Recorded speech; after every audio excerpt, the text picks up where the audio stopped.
Ito na ang latest ng Mixed Topics, mainit na showbiz ganap. Nag-trending ang mga pahayag ng komedyante host na si Vice Ganda tungkol sa paglaganap ng corruption. Sa gitna ng patuloy na mga kontrobersya sa katiwalian sa bansa, nagsalita ang komedyante at TV host na si Vice Ganda sa segment na Laro Laro Pick sa It's Showtime.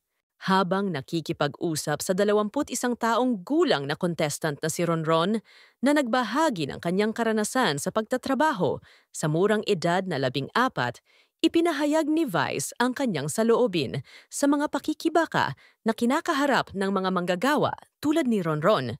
Sinamantala ng komedyante ang pagkakataong magsalita laban sa katiwalian. Ito ang pahayag ni Vice. Ang korupsyon ay hindi lamang pagnanakaw ng salapi ng bayan, ito'y pagnanakaw ng pag-asa. Ito ay pagnanakaw ng pangarap, ito ay pagnanakaw ng magandang posibilidad at maraming tao na ang namatay dahil sa pagnanakaw niyo ng pondo ng bayan, di ba? Ipinost din ni Vice ito sa Facebook na may caption sa kanyang post. Ito yung mga taong ninanakawan nyo, hindi lang pera ang ninanakaw nyo kung hindi buhay. Ang mesaheng ito ay nakatawag pansin sa mga netizens at agad naman itong nag-viral, maraming mga netizens at manonood ang sumang-ayon sa pahayag ni Vice patungkol sa lumalaganap na korupsyon sa bansa. Matatandaan din na habang nasa ibang bansa si Vice, may matapang din siyang patama at real talk para sa mga corrupt na politicians. Ayon kay Vice, todo tipid daw niya sa London, tapos bigla umano niya naalala ang mga politikong garapal sa corruption na naghati-hati sa kanyang ibinayad na tax. Ito ang post ni Vice Ganda. Super tipid ako dito sa London kasi ang mahal. Kaya namalengke na lang kami nung first day at nagluto dito sa Airbnb. Pangatlong araw na namin iniinit tong natirang adobo. Tapos, bigla kong naalala ang milyon-milyon kong tax na pinaghahati-hatian ng mga garapal na magnanakaw. Aray ko! Ang post na ito ay deleted na ngayon. Sa kanilang banda, nanawagan ang award-winning filmmaker na si Love Diaz kay phenomenal box office star na si Vice Ganda na tumakbong presidente sa 2028. Naniniwala ang multi-awarded director na napakalaki ng posibilidad na manalong Pangulo ang TV host comedian sa susunod na presidential elections. Sa Ang Walang Kwentang Podcast, nina Direk Antoinette Shadaone at JP Habak ay napag-usapan nga ang tungkol dito kung saan naging special guest nila si Direk Love bilang bahagi ng promo ng pelikulang Magellan. Sa isang bahagi ng podcast, biglang naging paksa si Vice Ganda. Kasunod nito, nabanggit ng direktor na ito na ang tamang panahon para pasukin ni Vice ang mundo ng politika. Seryoso yan ha, seryoso.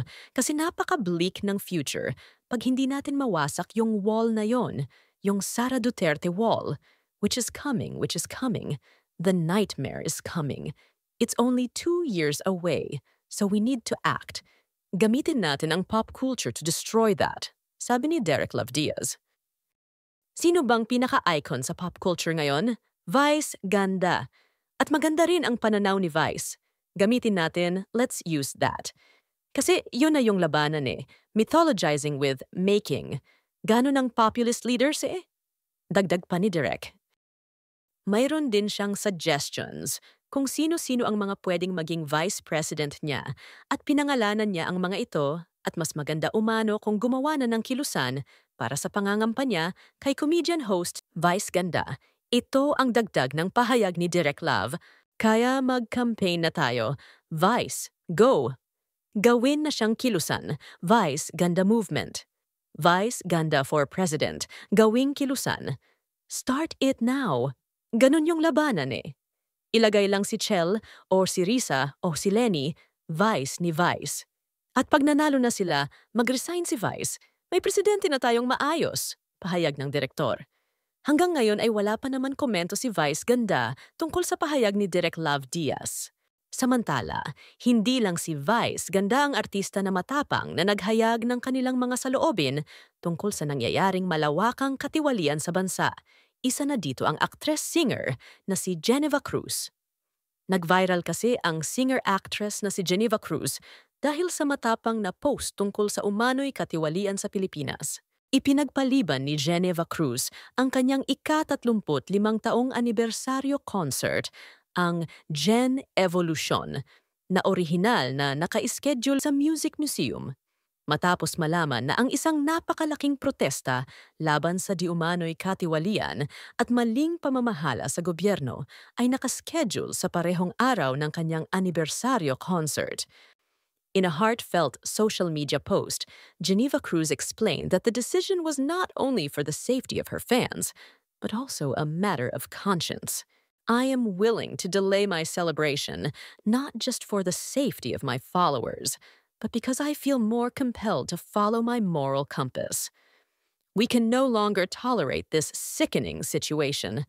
Let us stand united in our fight for truth, freedom, and justice, she wrote. And naghayag din ng mga saloobin sina Matteo Guidicelli at Carla Abellana sa mga hindi katanggap-tanggap na corruption sa bansa, lalo pa nang ilabas ni Engineer Bryce Hernandez sa kamera ang mga bulto-bultong salapi na pinaghahatian umano ng mga corrupt na politician at ahensya ng gobyerno. Dahil dito maraming mga celebrities ang naghayag ng kanilang saloobin, since ang mga celebrities ang mga nangunguna sa malaking pagbabayad ng buwis at anila na pinagpapaguran nila ito, ganun ding ang mga mahihirap na Pilipino na lumalaban ng patas sa buhay at nagtatrabaho ng marangal. Ano ang masasabi ninyo sa usaping ito na nangyayari ngayon sa ating bansa, lalo na ang korupsyon?